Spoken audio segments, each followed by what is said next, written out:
মাত্র 3 দিনের জ্বরে আক্রান্ত শিশু কন্যার মৃত্যু দেগঙ্গায়। মৃত শিশুর নাম শ্রীবর্ণা নায়ক 8।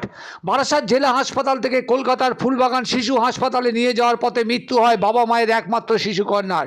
রবিবার বিকেলে 8 বছরের শিশু কন্যার এই মৃত্যু ঘিরে শোকস্তব্ধ গোটা পরিবার সূত্রে জানা গিয়েছে, গত বৃহস্পতিবার দেগঙ্গার হাদিপুর ঝিগড়া 1 গ্রাম পঞ্চায়েতের শানপুকুর গ্রামে মধু নায়ক ও সুস্মিতা নায়কের একমাত্র মেয়ে শ্রীবর্ণা জ্বরে আক্রান্ত হয়। স্থানীয় গ্রামীণ চিকিৎসকের কাছে নিয়ে গেলে তিনি ওই চিকিৎসা শুরু করেন।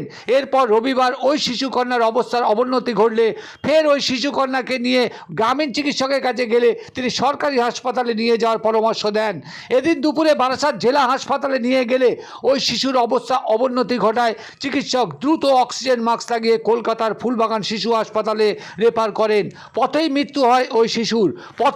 ঘটনা ঘটায় ওই শিশুর দেহ ময়নাতদন্তের নির্দেশ দেয় হাসপাতাল কর্তৃপক্ষ। সোমবার কলকাতার নীলরতন হাসপাতালে ওই শিশুর দেহ ময়নাতদন্তের পর সন্ধ্যায় দেহ নিয়ে আসা হয় দেগঙ্গার বাড়িতে। রাতেই ওই শিশুর দেহ সমাধিস্থ হয় বেড়াচাপার মহাশ্মশানে। কী জ্বরে মৃত্যু তা ময়নাতদন্তের রিপোর্ট এলে জানা যাবে। তবে প্রশ্ন উঠছে, সরকারি হাসপাতালে ছেড়ে কেন গ্রামীণ চিকিৎসকের উপর নির্ভর করেন সাধারণ মানুষ? শুনুন কি বললেন তার পরিবার। তারপরে জ্বরের পরে ডাক্তার যেমন দেখে। কোথায় ডাক্তার দেখিয়েছিলেন? এই শান্তিপুরি ডাক্তার দেখে টুকটাক।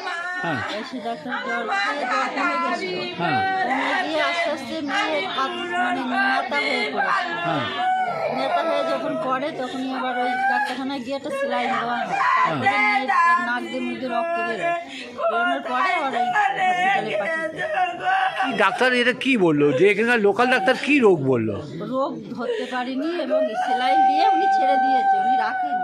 তারপরে কোথায় নিয়ে গেলেন? ও নিয়ে গেল বারাসাতে, নিয়ে গেছিল বারাসাত থেকে ফুলতলা। বারাসাত দেখেছিল? হ্যাঁ দেখে উনি অক্সিজেনটা দিয়েছিল। অক্সিজেন দিয়ে ওরা সাথে সাথে ছেড়ে দিয়েছিল।